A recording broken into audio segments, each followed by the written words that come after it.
Ladies and gentlemen, please put your hands together for Karen O'Donnell.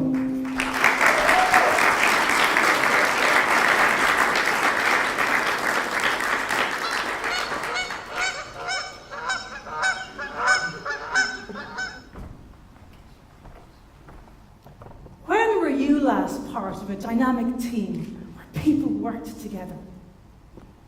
When I see geese flying in V formation, I see a dynamic team at work. And with this level of commitment, each bird gets exactly out of what they need to do from that trip. They get to the destination quicker and they expend less energy. If I was to transport that analogy into the business world, this V formation is a wonderful example of employee engagement.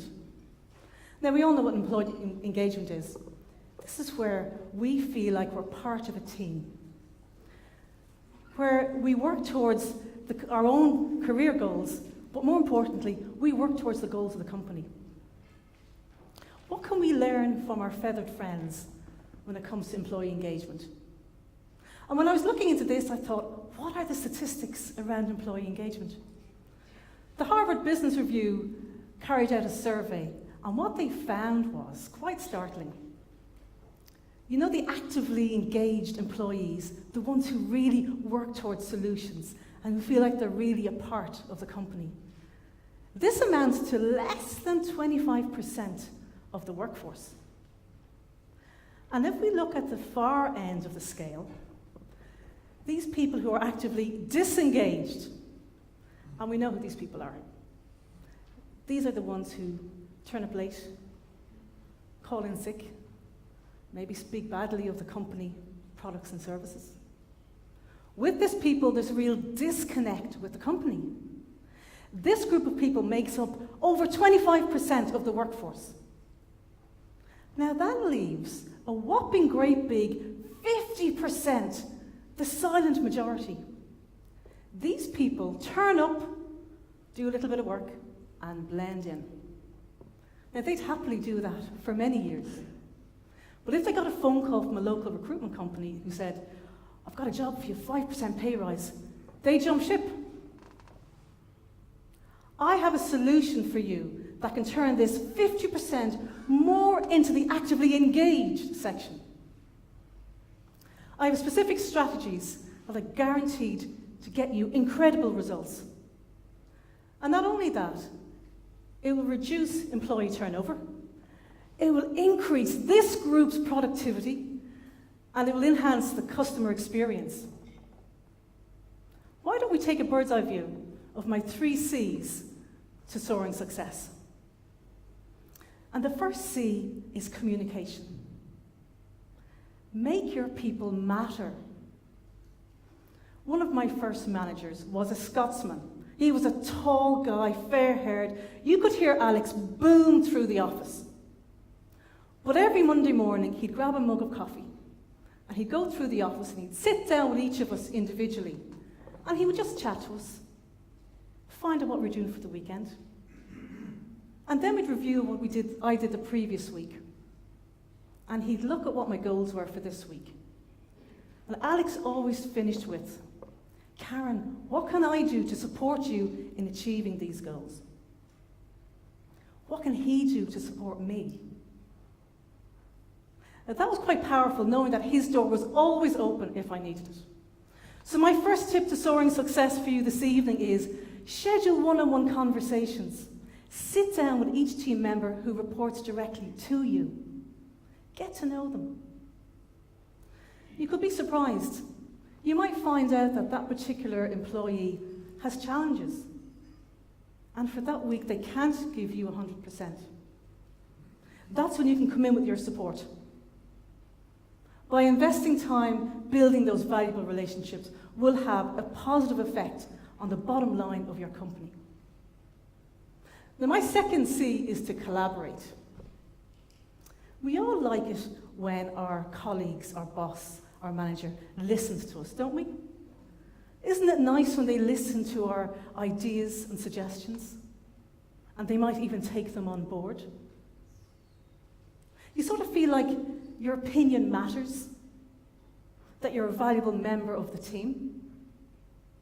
So my second C for you is to develop a corporate culture of listening. Routinely set up brainstorming sessions with your teams. When you do this, you'd be surprised what comes out of it. Some fantastic ideas. This one action will have more collaboration in your team, which will result in more success. Now, my third C this evening is into celebrate. Celebrate achievements. Do you like to be recognized for work you did? Do you like to be recognized? And how does that recognition take place? Is it an email, maybe further down the year, the annual review? Or is it publicly? Will they say, Mark, love the work you did with that client. We love to see that level of work from our employees. Thank you so much. How would that feel if they did that publicly? Feels good, doesn't it? Everybody else realised you've done a good job. So my third tip for you this evening is to catch your team members doing something good. Let them know, let everybody else know. Celebrate frequently and publicly.